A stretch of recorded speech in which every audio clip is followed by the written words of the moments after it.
आज हम लोग बात करेंगे यूपी एनएमएमएस छात्रों के लिए एक मैथ की बहुत ही शानदार ट्रिक। तो इसमें जितने भी क्वेश्चन हल किए जाएंगे सब ट्रिक के माध्यम से, और इसमें 10 सेकंड से भी कम का समय लगने वाला है। तो देखते हैं पहली ट्रिक और पहला क्वेश्चन। अगर यहां पे आपसे ये पूछ दिया जाए कि इसकी वैल्यू क्या होगी, ये क्वेश्चन पूछ दिया जाए और इसकी वैल्यू क्या होगी, तो यहाँ पे आपको ध्यान क्या देना है कि ये सब प्लस लिखा हो, अंडर रूट के अंदर लिखा हो, और लास्ट में यहाँ पे क्या लिखा हो, अनंत लिखा हो।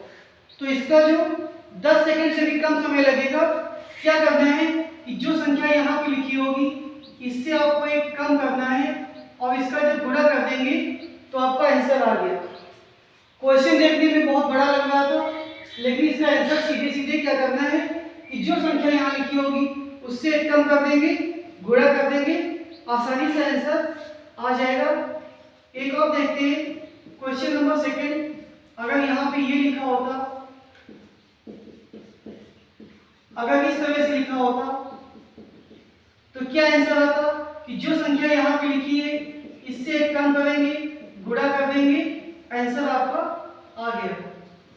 देखिए सेकंड ट्रिक देखते हैं। सेकंड में क्या बता रहा है कि 1 + 2 + 3, इसको जोड़ना कहाँ तक है, 99 तक जोड़ना है। 1 + 2 + 3 कहाँ तक जोड़ना है, 99 तक जोड़ना है। तो इसकी भी देखिए क्या ट्रिक होगी कि जो संख्या लास्ट में लिखी हो, ध्यान दीजिएगा कि जो संख्या लास्ट में लिखी हो उसको क्या करना है, उसकी एक संख्या बढ़ा के लिखनी है और उसको 2 से भाग दे देना है। तो जब इसको बढ़ा के लिखेंगे तो क्या आएगा, 100 से भाग देंगे 50 आएगा, 100 से 2 को भाग देंगे और इसका गुणा कर देंगे तो ये देखिए 49 50। तो इसको भी हमने, ये हमारी सेकंड ट्रिक थी, तो इसको भी आसानी से समझ लिया और मुझे उम्मीद है समझ में आ गया होगा। जैसे कि यहाँ पे अगर एक और क्वेश्चन की बात की जाए, 1 + 2 + 3, अगर ये 16 लिखा हुआ है तो हमें क्या लिखना है, 16, और इससे एक ज्यादा लिखना है, 2 से भाग कर देना है, 2 से भाग करेंगे 17 × 8 आएगा और इसका गुणा कर देंगे तो गुणा करने पे क्या आ जाएगा, 136 आ जाएगा। ये आपका करेक्ट आंसर हो गया। तो एक ट्रिक हमने ये समझी, इसमें क्या था, संख्या लिखनी है उससे कम लिखना है, इसमें क्या लिखनी है, संख्या लिखनी है उससे एक ज्यादा लिखना है और उसको 2 से भाग कर देना है। अगले क्वेश्चन में आते हैं। ये हम पहले बता भी चुके हैं। अगर इसकी वैल्यू यहाँ पे 7 लिखी हो और क्या पूछ दे, x² + 1/x², इसकी वैल्यू क्या होगी, तो कैसे निकालेंगे, तो क्या बताया गया था, इसका स्क्वायर करेंगे और 2 घटा देंगे, स्क्वायर करेंगे और 2 घटा देंगे, आसानी से इसका आंसर निकल आएगा। ये आपकी तीसरी ट्रिक है। अगली ट्रिक क्या है, यही क्वेश्चन अगर ऐसे लिखा होता तो हमें इसका क्यूब निकालना होता। क्या निकालना होता, क्यूब निकालना होता। तो क्या करते, इस संख्या का क्यूब कर देते, क्यूब करने के बाद इनको आपस में गुणा कर देते, तो जब घटाएंगे तो ये आपका 52 आंसर इस तरह से निकल आएगा। तो एक ट्रिक हमने ये डिस्कस की, एक ट्रिक ये डिस्कस की, 2, एक ये 3 और एक ये 4 ट्रिक। लेकिन अगर कभी आपसे ये पूछ दे कि x² + 1/x², इसकी वैल्यू कितनी दी है, तो इसकी वैल्यू अगर यहाँ पे 6 दे दी जाए, तो इसकी वैल्यू अगर यहाँ पे 6 दे दी जाए तो हमें मान किसका निकालना है, x + 1/x का मान निकालना है।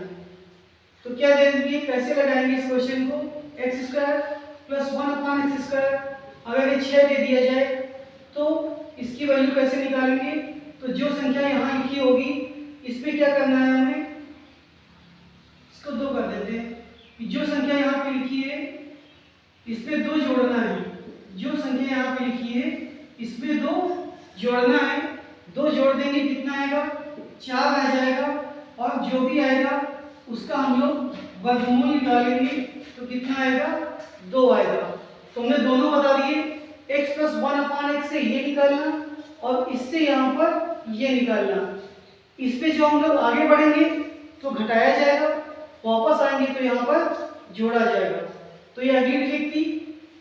इसी तरह से हमने क्या बताया था कि संख्याओं का योग दिया हो, संख्याओं का योग दिया हो और उनका गुणनफल दिया हो। ध्यान दीजिएगा, संख्याओं का योग दिया हो और उनका गुणनफल दिया हो, क्या निकालना है, उनके व्युत्क्रम का योग निकालना है। तो व्युत्क्रम में क्या होता है, ऊपर जो भी योग या अंतर लिखा हो उतना कर देंगे और जो भी गुणनफल होगा उससे भाग कर देंगे। तो क्या निकलेगा आपका 1/2 आपका आंसर इस तरह से आ जाएगा। ये क्वेश्चन आपका 8वां क्वेश्चन हो गया। तो ये सब क्वेश्चन वो क्वेश्चन है जो डायरेक्ट हम लोग निकालेंगे। इसी तरह से अगर आपसे कह दिया जाए कि ये किससे विभाज्य है, ये किससे विभाज्य है, तो क्या करेंगे, जो भी छोटी संख्या लिखी होगी उसको कॉमन ले लेंगे और इसको प्लस कर देंगे। तो क्या होगा, यहाँ पे 1 + 2 + 4 कितना आ जाएगा, 7 आ जाएगा। तो इसका मतलब ये किससे विभाज्य हो गया, ये 7 से विभाज्य हो गया। तो इतनी सब जो भी ट्रिक बताई जा रही है आप लोग याद रखें, परीक्षा में निश्चित तौर पर मदद मिलेगी। किसी की पावर 0 हो जाए तो क्या बताया था, तो उसकी वैल्यू क्या होती है, तो उसकी वैल्यू 1 होती है। आज के लिए इतना ही, धन्यवाद।